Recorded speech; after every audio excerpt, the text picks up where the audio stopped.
Hi!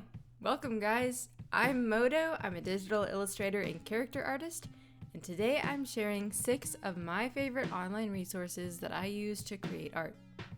These are all helpful for both digital and traditional artists, and most importantly, they are all free. Let's get started. The first recommendation I have is ArtStation Learning. This is the part of ArtStation where you can find in-depth tutorials for game and film art and also specific programs and softwares. As you can see, there are tutorials for things like illustration, character design, environment art, and programs like Blender, Maya, and Unreal Engine. While you can find these kinds of resources on YouTube, most of the tutorials on ArtStation are from industry professionals and are organized really well in one place as detailed lessons. You will have to have an ArtStation account to access these, but it is free and it's a great place to show off your work to professionals and other artists if you just want to have an online spot for your portfolio. The second resource on my list is Scott Eaton's Bodies in Motion. This is a great website for animators specifically and character artists. Each figure reference is a sequence of frames cycling through a range of motion. They have references for things like walk cycles, martial arts movement, expressions, and a ton more. Each motion has a range of tools, so you can set a drawing timer for each frame, toggle onion skin, and change the frame step to get your primary poses in first if you're doing animation. Bodies in Motion does have a subscription service, but they have free resources within most categories, and you can still use the pose references if you find creative ways around it. I've used this website with and without a subscription service, so it's worth checking out either way, especially if you're an animator. Next up on the list, we've got Adobe Color. This is one you may already use, but if you haven't heard of it, it is a really easy and fun color palette creation tool. You can generate quick color palettes from your own images or from their extensive library. You can also create palettes with the color wheel tool, which allows you to pick different harmony themes and adjust each color as much as you want. You can download the color palettes you create and import them easily into Procreate and Photoshop. I use Adobe Color when I'm looking for a more complex color palette or if I just need inspiration because it allows for much more control than the Procreate tools give me.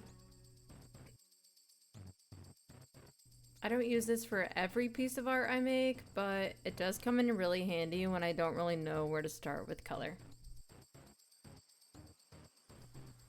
Next up is Gumroad. This is another site you've probably heard your favorite social media artists throw around and you may have used it, but it is a great site if you're looking for free digital resources or even courses.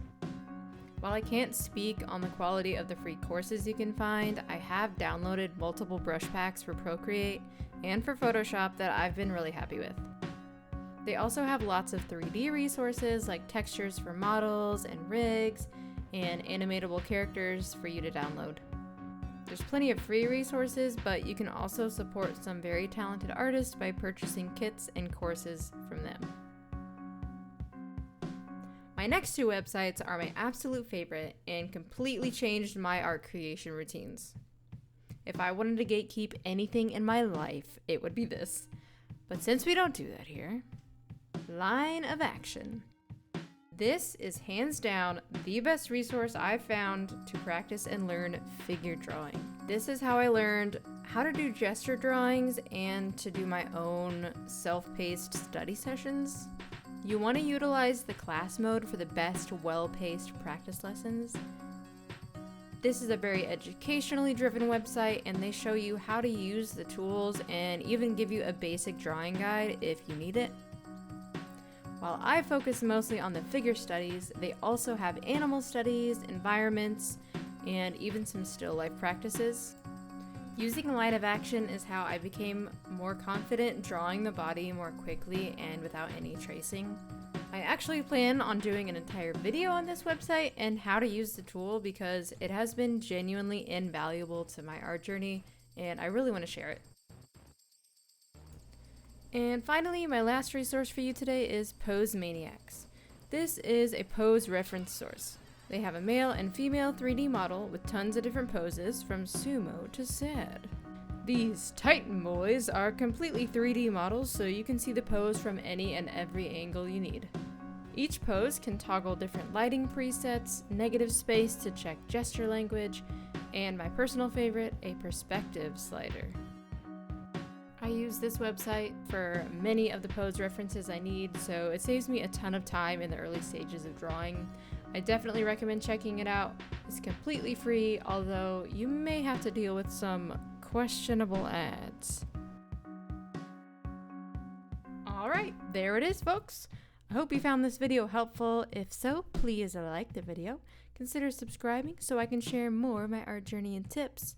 And let me know if you already knew about some of these. I'm really curious to know what y'all are using. Anyway, hope to see you next time. Thanks.